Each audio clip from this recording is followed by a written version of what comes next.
Hey, this is the top story, episode 5, dating. I am Uzma, a certified ambition and unambiguity coach, a qualified academic English trainer, and a published author living here in the UAE. Well, if you said, hey, I must go ho, ho, ho, seeing that we're in December. So, ho, ho, from one of the most beautiful cities in the world, Cape Town, South Africa. I'm Sunay Swanepoel. I'm a self-awareness and growth coach at One Life Coaching, an entrepreneur, published author, and budding speaker. Hey, Sarah, how you doing? Hello, Patrick. Nice to meet you. How are you? I'm fine. Are you a feminist? No, I'm not. But what makes you ask that? Your coffee mug says woman power. And you think slogans on things are enough to judge a person? But of course, don't you? I have a t-shirt that says handsome. Ho, ho, ho. Don't know how to describe this feeling, Sunay. I mean, love always gets you on this emotional, funny roller coaster ride. You know, you feel a little nervous, a little excited, and so hopeful. It's fun to date, and that new getting to know each other phase is so interesting. But if you're looking for something serious, it's more difficult to find. And add to that the added pressure of trying to not be alone during the new year so that you have someone to kiss when the clock strikes midnight. This stress to kiss under the mistletoe can make you land with misfit. Yes, Isma. It seems that people so badly want to avoid being alone that they are willing to rather be miserable with someone than be a little bit bored or alone on their own. I feel that it is very important to learn to first be happy with yourself before you put that responsibility into the hands or lap of someone that you don't know but have the hope that he or she will make you happy. Happiness is and should be your own responsibility. As soon as you put that power into someone else's hands, you have lost the plot. Couldn't be explained in a better way, Sune. If you're into casual dating right now, it's okay. Enjoy the phase because this phase is not going to last forever. People have their opinions about casual dating, but we are not here to get into this discourse of what is right or wrong. It's a matter of individuality. So you decide. Often we get into relationships with a huge emotional baggage, as if relationships are bandages and our partner is going to be our physician or even a genie who will take away all the pain and problems away from our life. This is a heavily flawed concept because if that's what love is supposed to do, then how come we have couples who have undergone similar traumas and still find each other perfect for themselves? So it's not about one person, it's not about your emotional struggle. Finding love is about making a solid team where both people help each other in their weak areas and push each other to become better. So if you're looking to date someone so that you move a step closer to finding the one, then you need to have this conversation with yourself before you ask someone out the next time. What I am hearing is that we should change the expectation with which we enter a relationship. We should enter the relationship being willing to change and adapt. We should enter the relationship willing to each give 100% to each other and towards the success of the relationship.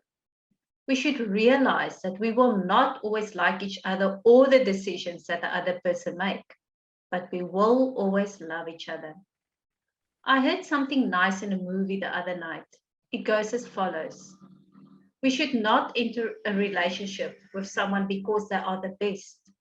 We should enter a relationship with someone because they bring out the best in us. In my opinion, the aim of a relationship is not to change each other, but to bring out the best in each other while appreciating the differences. Hey, Betsy, you're prettier than your pics, I must say. How are you, girl? Peter, I'm getting you. So I'm what good, did thank you. so what do you do? I'm a frontline worker, a nurse. What about you? Oh, well, I'm a personal stylist. Wow, that's so cool. So, what's your idea of an ideal first date if I ask you out? With you, it would be the 1st of April. Welcome back. So, now you were mentioning something about appreciating differences right before we met Betsy, right? That reminds me, there are some areas where having a different opinion can actually lead to serious differences between partners. And here are a few questions that you can ask your probable partner so that, when you are past that fun filled stage, you know what you're getting into. So, the first question is, what is the most important quality that you want your partner to have? This is what you're supposed to ask your date. What gets you really angry or upset? Next, what are the things that get you going, completely get you in a good mood? Number 4, this is where it gets a little bit serious. How important is religion for you? Next, how important are career and money in your life? 6, what do you think about family and kids? How distant or near into the future do you see these? Next, how possessive are you as a person, as a lover? And how important is loyalty to you? I mean, this is important because you need to know what constitutes as cheating to them. Because some may even consider their partner talking to friends of the opposite gender in their absence as an act of cheating. But for others, even being in touch with their ex is perfectly fine. Even that is not a problem. 8, political inclination. You need to know this whether you are into politics or not. You need to know what the other person thinks. Number 9, this is my last one, I promise. What do they think about different races and nationalities? This is important. So you know what kind of person you are, going to be with. These questions can also serve as meaningful icebreakers, and you don't need to get them all out in a single evening. Don't be afraid. You can ask a few on each date. So, for those teenagers or even the young at heart out there still dancing around on the dating scene, a little bit of advice. Look for someone that you feel comfortable with. Don't forget your friends. Always be your own person and remain true to who you are and the values and morals that your parents have instilled in you. Don't hide from problems.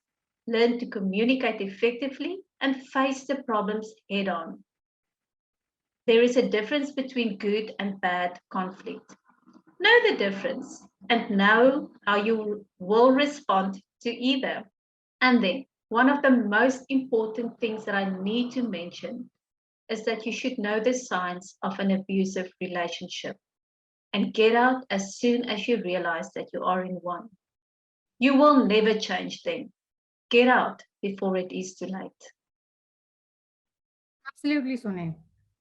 So, guys, I hope you enjoyed today's episode. If you wish to find out more about yourself or dating, get in touch with us on Facebook and Instagram. Subscribe to our podcast and or our YouTube channels if you don't want to miss out on more informative topics like this. next week. We dive deep into stress management. So, don't forget to catch up. Until then, it's Uzma And Sonai, wishing you a fun and lovely week. bye.